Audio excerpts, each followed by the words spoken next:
Bien, dice así la confesión de fe en el capítulo 8, párrafo 4. Este oficio fue asumido por el Señor Jesús con la mayor disposición, y para poder desempeñarlo, nació bajo la ley y la cumplió perfectamente, y sufrió el castigo que correspondía a nosotros, el cual debíamos haber llevado y sufrido, siendo hecho pecado y maldición por nosotros, soportando gravísimas penas en su alma y dolorosísimos sufrimientos en su cuerpo. Fue crucificado y murió y permaneció en el estado de los muertos, pero no vio corrupción. Al tercer día resucitó de entre los muertos con el mismo cuerpo en que sufrió, con el que también ascendió al cielo. Allí está sentado a la diestra del Padre, intercediendo, y regresará para juzgar a los hombres y a los ángeles en el fin del mundo. Vamos a hacer una breve oración, hermanos. Padre, solamente tu palabra, Señor, es nuestra máxima autoridad. Solamente tu palabra, Señor, es la que gobierna sobre nuestras conciencias. Y si hemos decidido, Señor, sujetarnos voluntariamente a esta confesión, es porque se sujeta a tu palabra, Señor. Y la queremos abrazar, y la queremos enseñar, y la queremos seguir, Señor, siempre y cuando se sujete a tu palabra. Permítenos, Señor, saber discernir y abrazar todo lo que se conforme a tu palabra y a desechar todo lo que se aleje de ella. Porque tu palabra es inerrante, infalible y perfecta y poderosa para salvación. En el nombre de Jesús. Amén. Bien, hemos estado, más que todo el pastor Ismael ha estado reflexionando acerca del capítulo 8 de la confesión de fe. Y hemos estado reflexionando acerca del oficio del mediador. Si ustedes se fijan, el capítulo 8 se llama del Cristo el mediador. Y ya hemos establecido las bases. Hemos hablado acerca del pacto, hemos hablado acerca de ese acuerdo entre Dios, el Hijo, Dios el Padre, de salvar a una humanidad caída. Hemos hablado de ese plan de redención, de esa historia de redención. Vimos que el Padre llama a este oficio al Hijo y el Hijo voluntariamente se somete a la voluntad del Padre. También vimos que Dios el Padre le dio a Jesús toda autoridad en el cielo y en la tierra para este oficio, haciéndolo rey, sacerdote, profeta. Además que para estar capacitado y poder cumplir con su obra, Él nació de una virgen. Eso lo estudiamos un domingo atrás, pero sin heredar la naturaleza pecaminosa. Vimos esa diferencia. Todos nacemos en pecado, herederos de la condición caída, pero Cristo nació sin pecado. Así que Él es no solamente verdaderamente Dios, sino que verdaderamente hombre, y puede cumplir con esta misión que el Padre le encomendó, porque Él es el único mediador entre Dios y los hombres, capaz de cumplir los requisitos para nuestra salvación. Juan capítulo 14, versículo 16 dice: Jesús le dijo: Yo soy el camino, la verdad y la vida, y nadie viene al Padre sino por mí. Hoy vamos a reflexionar entonces en la obra de Jesús, en eso para lo cual Él fue capacitado, eso que Él cumplió como mediador para salvarnos de nuestros pecados. Y en este párrafo capítulo 4 hay varios puntos. En total yo pude sacar 5, y lo primero que vamos a ver es que Jesús cumplió la ley perfectamente en nuestro lugar. Segundo, vamos a ver que Jesús sufrió el castigo por los pecados que hemos cometido, como nuestro sustituto. También el párrafo aclara que Jesús murió en nuestro lugar. Pero también nos enseña y declara lo mismo que las Escrituras, que Jesús resucitó al tercer día y ascendió al cielo. Y por último, y no menos importante, Jesús volverá para juzgar al mundo. Si nosotros confesamos que Jesús vino y que resucitó, también tenemos que confesar que Él vendrá por segunda vez a juzgar al mundo.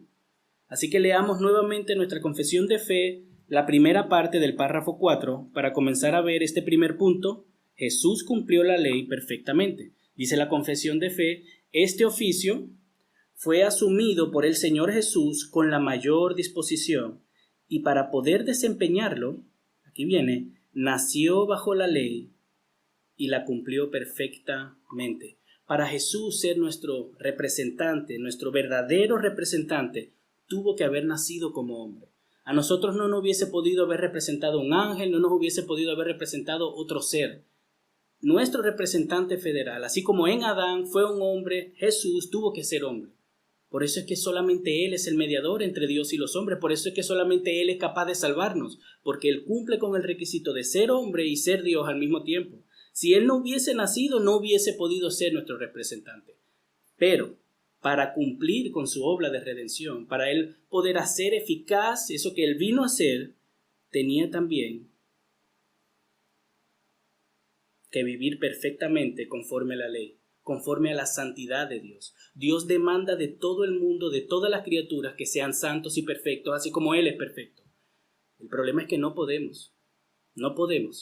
Y por eso Él es el único camino a la salvación, porque Él sí pudo. Y Él lo hizo en nuestro lugar, y Él, conforme a la ley, vivió perfectamente en santidad en nuestro lugar. Gálatas capítulo 4, versículo 4 al 5 dice: pero cuando vino la plenitud del tiempo, Dios envió a su Hijo, nacido de mujer, nacido bajo la ley, a fin de que redimiera a los que estaban bajo la ley, para que recibiéramos la adopción de hijos. Todos tenemos que cumplir con la ley de Dios. Todos tenemos que vivir de acuerdo al carácter de Dios. Dios demanda de su creación perfección. Lo demandó de Adán, lo demanda de nosotros. Adán falló, Adán no cumplió, nosotros fallamos, nosotros no cumplimos. Y eso causa una erupción en la relación que tenemos con Dios. Eso es un problema grave, porque no podemos. Ya somos incapaces de cumplir la ley de Dios perfectamente. Ya no tenemos esa habilidad porque hemos caído en Adán. Adán falló como nuestro representante, pecó como nuestro representante y recibió consecuencias. Y nosotros en Él recibimos las consecuencias por haber fallado, porque Él era nuestro representante. Dios lo creó sin pecado, Dios lo creó justo y recto, pero decidió desobedecer a Dios. Y así nosotros todos los días decidimos desobedecer a Dios. Y por culpa de nuestros pecados, ahora no podemos ser perfectos. Ahora no podemos andar en santidad por nuestras propias obras. Por eso es que Jesús tenía que ser hombre, pero también tenía que venir bajo la ley y cumplir la ley. Si se acuerdan, Dios hizo con Adán un pacto, y ese pacto Adán lo quebró, y como consecuencia de esa desobediencia fue maldito y recibió las consecuencias. Ahora nosotros también estamos bajo la ley. Nacemos bajo el pacto de obras y hemos pecado contra Dios igualmente que Él. Por eso Él tenía que venir y cumplir perfectamente la ley. Y lo hizo en nuestro lugar. Jesús nació y vimos que Él nació sin pecado. Él no pecó, Él no heredó la naturaleza pecaminosa. Él no necesitaba guardar la ley para ser justo. Él ya era justo. Así que cada vez que Jesús vivió y cumplió la ley de Dios era en nuestro lugar, para acumular justicia, acumular rectitud y luego imputarlas a nuestra vida. Eso no significa que Él hubiese podido haber pecado, sino que lo hizo como nuestro sustituto. Él vivió una vida perfecta, porque nosotros no podemos vivir esa vida perfecta. ¿Cuántos de ustedes, cuántos de nosotros no hemos intentado ser perfectos, ser mejores, intentar de alcanzar, pero no podemos? Y eso es algo que puede consolar nuestros corazones, porque si nos afanamos por llegar a ser perfectos en nuestras propias obras, nos vamos a frustrar o nos vamos a llenar de orgullo, porque vamos a engañarnos a nosotros mismos que sí podemos. Y la realidad es que no podemos. Nadie puede. Adán no pudo, nosotros no podemos. Por eso es que necesitamos desesperadamente a un Salvador. Necesitamos desesperadamente a alguien que lo haga en nuestro lugar. Estamos desesperadamente perdidos si el Señor no nos hubiese salvado. Pero gracias a Dios, ¿verdad? Gracias a Dios, Él envió a su Hijo para llenar las demandas de la ley en nuestro lugar. Y lo cumplió. Y lo hizo. Si no, no habría salvación para nadie, para ninguno de nosotros. Es solamente porque Él llegó a ser justo y acumuló justicia, que cuando Él va a la cruz y muere por nuestros pecados, nos da justicia. Nosotros ahora somos justificados en Él, porque Él es justo y nos ha dado su justicia. Nosotros no podemos ser justos por nosotros mismos. Pero Jesús no solamente vino a vivir perfectamente en nuestro lugar, sino que vino, como en el segundo punto vamos a ver, Jesús vino a sufrir el castigo por nuestros pecados, como nuestro sustituto. Y dice la confesión de fe nuevamente, y sufrió el castigo que correspondía a nosotros, el cual debíamos haber llevado y sufrido, siendo hecho pecado y maldición por nosotros, soportando gravísimas penas en su alma y dolorosísimos sufrimientos en su cuerpo. Hermanos, el hecho de que seamos pecadores y que necesitemos conformarnos a la ley de Dios es un gran problema, porque no podemos. Y no solamente no podemos, no queremos, no anhelamos, no deseamos ser igual que Dios. Ahora en Cristo deseamos, pero aún así no podemos. Por eso dependemos de Él, por eso es que Él nos hace más santos, es por eso que Él nos santifica, por eso es que Él nos da el querer como el hacer. Pero todos hemos transgredido la ley de Dios. Y no solamente, como les decía, necesitamos que alguien guarde la ley de Dios en nuestro lugar, sino que alguien nos libre de nuestro castigo, porque somos culpables. Hemos fallado, hemos pecado. Él ha cumplido la ley por nosotros, perfecto, ya no tenemos que cumplirla para ser salvados. Pero ¿y qué pasa con nuestro castigo? ¿Qué pasa con todas las fallas, todos los pecados y todo lo malo que ya hemos hecho en nuestra vida? ¿Quién va a sufrir por eso? ¿Quién va a recibir el castigo por eso? Nosotros deberíamos de recibir el castigo. Como cuando mis hijos hacen algo mal, yo no puedo castigar al otro hijo que no hizo nada. Cada vez que alguien hace algo mal, debe recibir las consecuencias. De la misma manera, todos nosotros hemos pecado y hemos fallado y somos culpables y merecemos el castigo de Dios por culpa de nuestros pecados. Adán falló y así nosotros también. Y Dios no puede dejar sin castigo al culpable. Eso es injusto. Y yo sé que a veces quizás pensamos, wow, pero Dios es gracia, Dios es misericordia, Dios es bondad. ¿Por qué Dios no simplemente perdona a todo el mundo? Pues déjame ponértelo así. Si alguien le hace daño a tu hijo, yo creo que te gustaría, ¿verdad?, que la justicia se cumpla. Si alguien le hace daño a tu esposa o te roba, te gustaría que la justicia se cumpla. De la misma manera, Dios es amor, pero Dios es justo. Y por su amor Él no puede dejar de ser justo. Y entonces, en su amor, Él nos salva, pero Él sigue siendo justo. Y como es justo y santo, va a castigar toda maldad. No se elimina el castigo. ¿Qué hacemos entonces? Porque todos merecemos un castigo por culpa de nuestros pecados. Pues en eso también Cristo nos sustituyó en la cruz. Él vino y se hizo pecado por nosotros y recibió nuestro castigo en la cruz. Romanos 3:23 declara claramente que todos somos pecadores. Dice, por cuanto todos pecaron y no alcanzan la gloria de Dios. Y en la misma carta, Romanos 6, versículo 23, el apóstol Pablo nos dice cuál es la condenación, cuál es la consecuencia por el pecado. Porque la paga del pecado es muerte, pero la dádiva de Dios es vida eterna en Cristo Jesús, Señor nuestro. No hay escapatoria, hermanos. No hay escapatoria. A Dios no se le olvidan las cosas. Dios no puede hacer borrón y cuenta nueva como a veces nosotros hacemos, ¿verdad? Sería injusto que Dios no castigue el pecado. Sería injusto que Dios no castigue a Hitler por sus atrocidades. Sería injusto que todas las personas que han asesinado, han matado, han violado, no reciban su justicia por sus pecados. De la misma manera sería injusto si nosotros no recibimos nuestro castigo por nuestras mentiras, por nuestros engaños, por nuestra falta de amor, por nuestro egoísmo. De la misma manera, quizás el castigo, ¿verdad? A veces pensamos, no, bueno, no puede ser el mismo. Dios es santo y tiene que castigar el pecado. No hay escapatoria. O nos aferramos a Cristo y recibimos su gracia en la cruz, o nos paramos delante de Dios y recibimos nuestro castigo. No hay más opciones. O recibimos el castigo por nuestros pecados o aceptamos el regalo de Cristo. Eso es lo que enseñan las Escrituras. Nadie puede salvarse por sus propias obras. o recibimos el regalo de la gracia. Y el Señor no pasa por alto nuestros pecados y se olvida de ellos, no, los castiga en Cristo, porque Él es santo y porque voluntariamente vino a morir en nuestro lugar para satisfacer su justicia y hacer posible la redención, por gracia. O nos paramos delante de Él cuando Él venga. No hay escapatoria.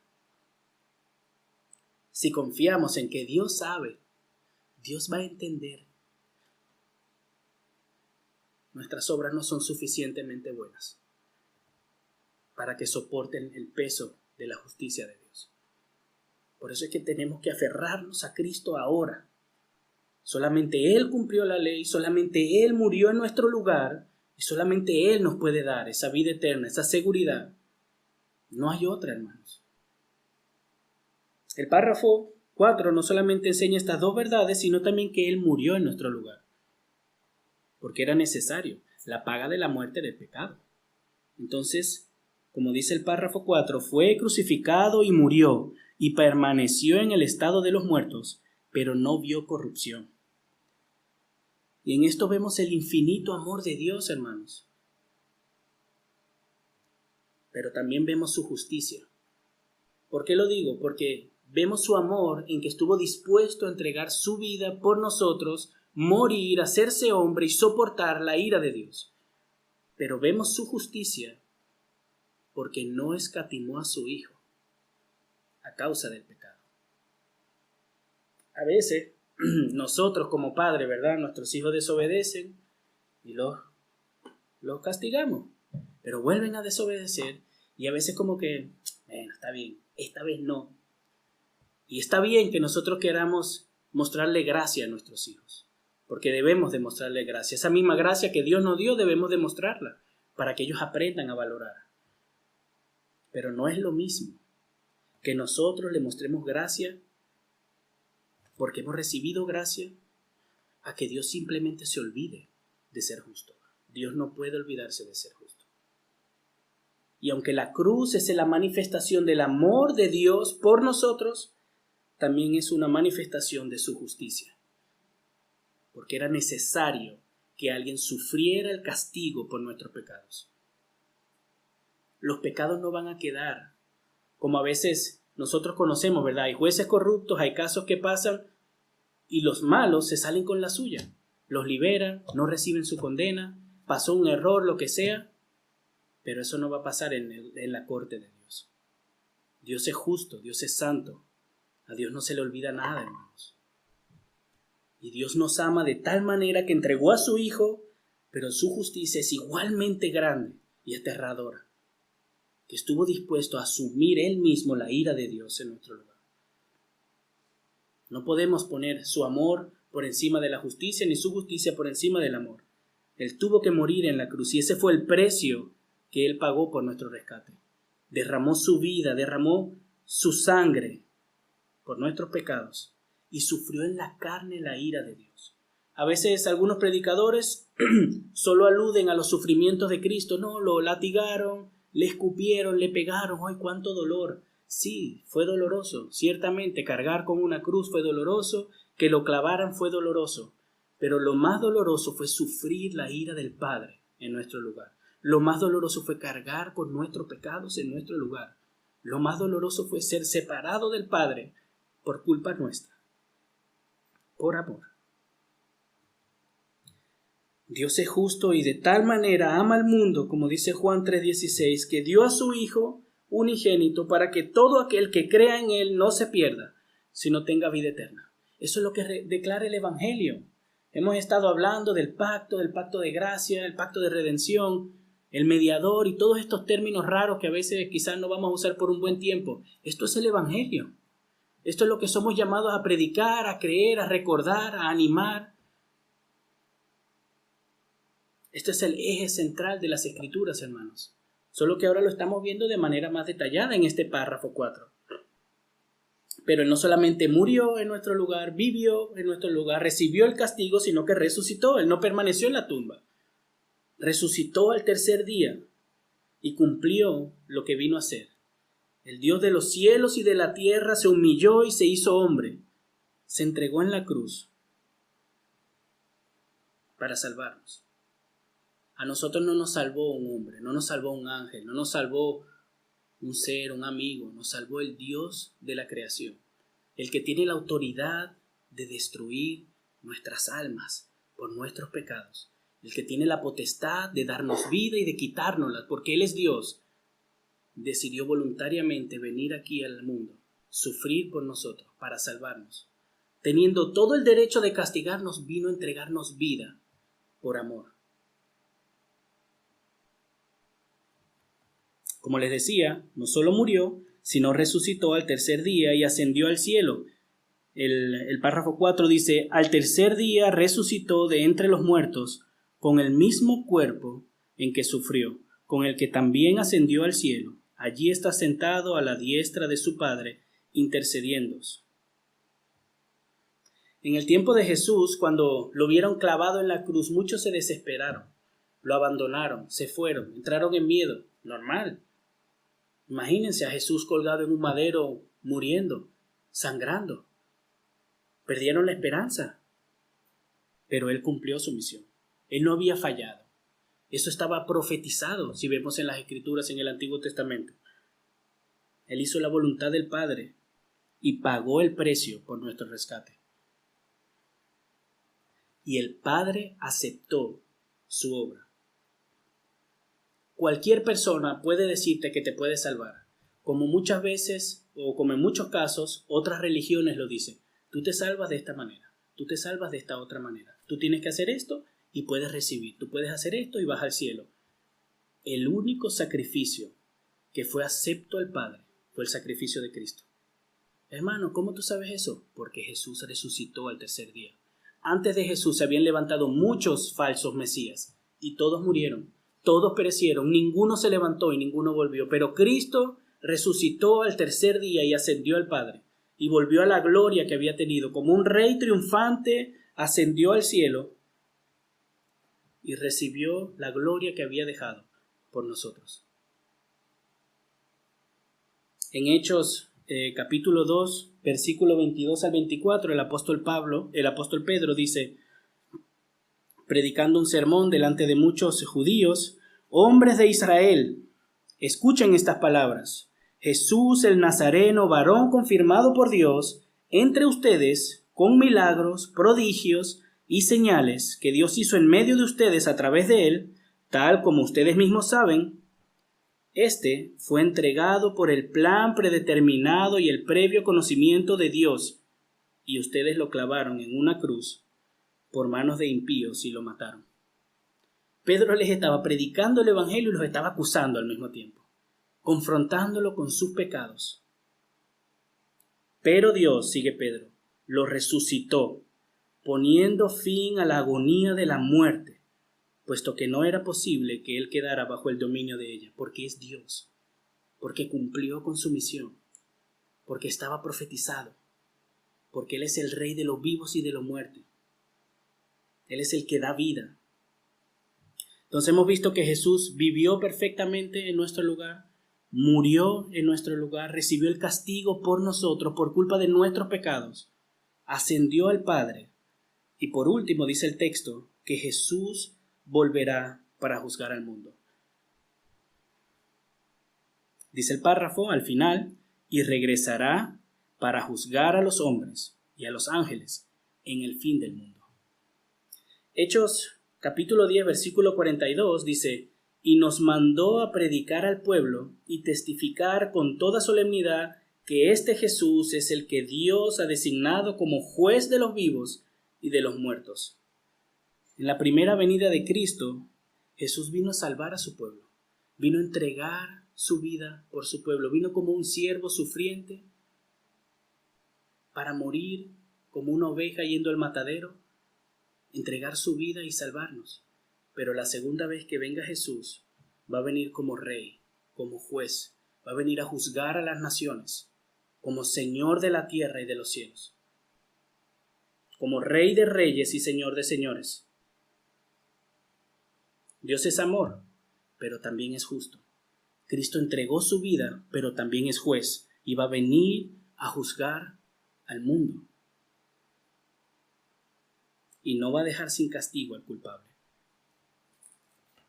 Que la única manera de poder ser librados de la ira de Dios es aferrándonos a Jesucristo. Solamente hay dos opciones: o nos aferramos a Cristo o nos aferramos a nuestras propias obras. Ese es el Evangelio, esas son las buenas nuevas, que Dios amó tanto al mundo que entregó a su Hijo para que todo el que crea en Él no se pierda, sino tenga vida eterna. Pero si no creemos, ya hemos sido condenados. Y Él vendrá a juzgar al mundo y a todos aquellos que no se hayan doblado sus rodillas voluntariamente, y todos tendremos que doblegar nuestras rodillas y confesaremos que Él es el Señor. En Marcos, como leímos al principio, Marcos capítulo 1, versículo 15, nuestro Señor Jesús, cuando empezó su ministerio, desde un principio, lo que predicaba era: el tiempo se ha cumplido, decía, y el reino de Dios se ha acercado. Arrepiéntanse y crean en el Evangelio. Ese mensaje no ha cambiado, esa demanda no ha cambiado. Es nuestro deber creer y confiar en el Evangelio. Ese es un mandato de Dios. Todos somos responsables de obedecer a Dios. Y esta es la respuesta correcta que Dios quiere de nosotros. Creamos y arrepintámonos para ser salvados de la ira venidera. Este es el mensaje.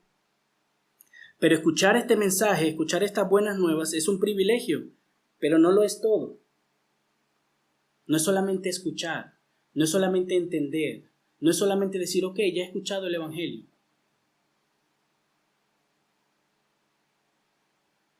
Sino que la verdad del Evangelio debe de transformar nuestras vidas. Este mensaje tiene un poder. Romanos capítulo 1 dice que el Evangelio es el poder de Dios para salvación de todos los que creen. ¿Has podido escuchar el Evangelio? Bien. ¿Dices que crees? Bien. Pero la conversión verdadera, la fe verdadera se ve por frutos, por un cambio de vida. Hay muchos que dicen que creen, pero no creen de verdad. La confianza que Dios pone en nosotros se manifiesta por un estilo de vida. El diablo cree que Dios existe, él sabe que Dios existe y eso a él no lo va a salvar. Entonces haríamos bien en examinar nuestra fe. No es suficiente entender estas cosas. Si hemos entendido verdaderamente, estas cosas nos mueven a la acción y transformarían nuestra manera de ver las cosas. Y la evidencia que tenemos una fe bíblica, una fe real, una fe que salva, es que tenemos nuevos deseos, nuevos anhelos. Déjame hacerte unas preguntas para ir terminando. Si dices que crees, si has escuchado el Evangelio una vez, dos veces, si a veces lees la Biblia, ¿amas a Dios? ¿Puedes decir que amas a Dios?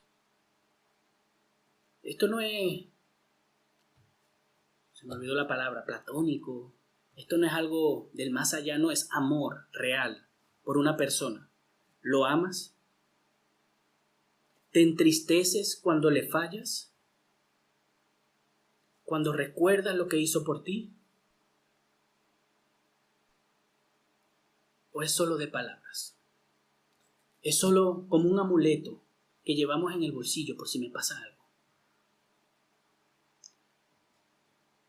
¿Odias y aborreces tu pecado? ¿O en verdad te da igual porque Él murió por mis pecados y puedo vivir como me da la gana? Al final me va a perdonar. ¿O odias tu pecado? Luchas con tu pecado. Si crees en el Evangelio y crees de verdad y no sientes estas cosas, hay algo que anda mal. No estoy hablando de perfección, no estoy hablando que es algo que siempre sentimos como si estuviéramos extasiados, no, hermanos. Pero si no hay un amor genuino por Dios, por su palabra, si no hay un odio genuino en tu corazón por tu propio pecado, es fácil odiar el pecado de los demás cuando alguien te hace algo mal, ¿verdad? Pero es tu pecado el que tienes que odiar, no el de los demás. Es tu pecado en el que te tienes que concentrar, no en el de los demás. Entonces tu fe, si no te lleva o no te mueve a sentir estas cosas, examínate, porque quizás tienes una fe muerta que no es para salvación. La salvación es solamente por fe, solamente por gracia, solamente en Cristo. Pero esa fe va acompañada de buenas obras. No para salvación, sino porque hemos sido creados en Cristo Jesús para buenas obras. Pero quizás si eres creyente, y ya con esto termino, quizás sí sientes estas cosas, no perfectamente, pero sí sabes que lo amas. Sabes que lo podrías amar más, pero sabes que lo amas. Odias tu pecado, a veces no tanto como deberías, pero lo odias. Luchas, a veces no luchas tanto, pero luchas. ¿Cuándo fue la última vez que te recordaste el Evangelio? Estas son cosas esenciales y básicas que todo creyente debería de saber, pero por eso no significa que no las meditemos nunca más, o que no volvamos a meditar en ellas, a recordarnos el Evangelio. No, hermano, yo ahora solo estudio los últimos tiempos y Apocalipsis, porque los Evangelios me los sé de memoria. Perfecto. ¿Cuándo fue la última vez que recordaste la muerte de Cristo en la cruz? Te voy a decir una cosa que me tengo que recordar a mí mismo muchas veces. Vivimos tan mal porque no nos recordamos el Evangelio. Y si lo recordamos, no lo hacemos bien. Porque el amor de Dios en Cristo Jesús es infinito, hermanos. Y si eso no nos mueve a mortificar nuestro pecado, amar a los otros sacrificalmente, no lo estamos haciendo bien. ¿Cuándo fue la última vez que te recordaste el Evangelio y te dio ánimo, fuerzas, esperanza? El Evangelio es el poder de Dios para salvación. Nada más. No el positivismo. No el hablarte las cosas bien. Poner tu esperanza en lo material. Nada de eso puede satisfacer el alma. El Evangelio es el poder de Dios para salvación. Y es lo que satisface nuestras almas. Jesús es el único camino, hermanos, y es la roca de nuestra vida. Recordemos eso cuando estemos necesitados.